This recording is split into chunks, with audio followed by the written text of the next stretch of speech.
नेपाल की अंतिम प्रधानमंत्री के नाम का सस्पेंस खत्म हो गया है। सुशीला कार्की नेपाल की नई अंतरिम प्रधानमंत्री होंगी। नेपाल के सेना प्रमुख और राष्ट्रपति ने उनके नाम पर सहमति सुशीला कार्की नेपाल अंतरिम प्राइम मिनिस्टर जता दी है।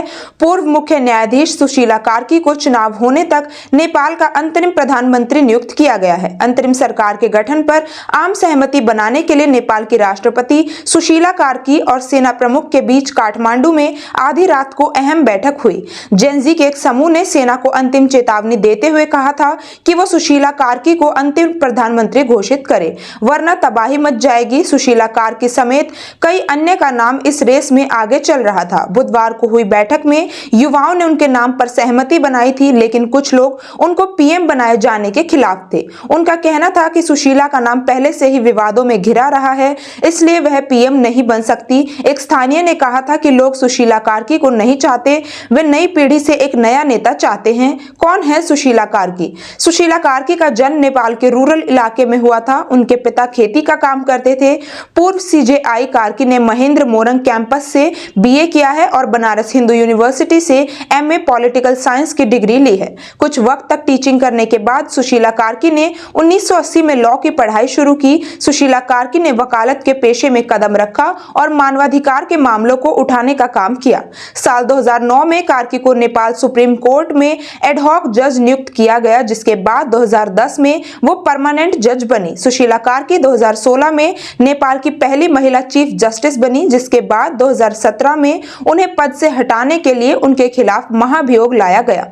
क्या कहता है नेपाल का संविधान? सूत्रों के मुताबिक सुशीला कार्की पूरे दिन कई बैठकों में व्यस्त रही। दरअसल नेपाल के संविधान के मुताबिक पूर्व मुख्य न्यायाधीश को कोई भी राजनीतिक पद लेने की अनुमति नहीं है। हालांकि संविधान में अनिवार्यता के सिद्धांत के मुताबिक राष्ट्रपति को या तो उन्हें प्रधानमंत्री नियुक्त करने के लिए संविधान के उस विशेष अनुच्छेद को निलंबित करना होता है, या देश की सुरक्षा के लिए एक विशेष प्रावधान लाना होता है।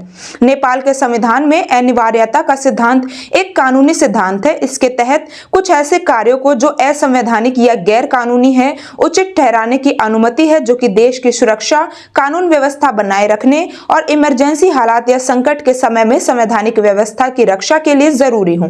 राष्ट्रपति और सेना प्रमुख ने नेपाल के वर्तमान मुख्य न्यायाधीश प्रकाश मान सिंह राउत से भी इस बारे में सलाह ली। सुशीला कार्की संभालेंगी नेपाल की कमान। हालांकि अब यह साफ हो गया है कि सुशीला कार्की ही नेपाल की अंतिम प्रधानमंत्री होंगी। उनके नाम पर मोहर लग चुकी है। इस पद के कई नामों पर चर्चा थी। कुछ युवा बालेन शाह को आगे लाने की मांग कर रहे थे। वहीं नेपाल में इंजीनियर कुलमन घिसिंग भी अंतरिम सरकार का नेतृत्व करने की रेस में सबसे आगे थे। आंदोलन का नेतृत्व कर रहे जेनजी की तरफ से पहले पूर्व चीफ जस्टिस सुशीला कार्की का नाम आगे किया गया, लेकिन फिर उनके नाम पर अंदरूनी विरोध होने लगा, जिसके बाद फिर कुलमन घिसिंग के नाम को आगे किया गया था।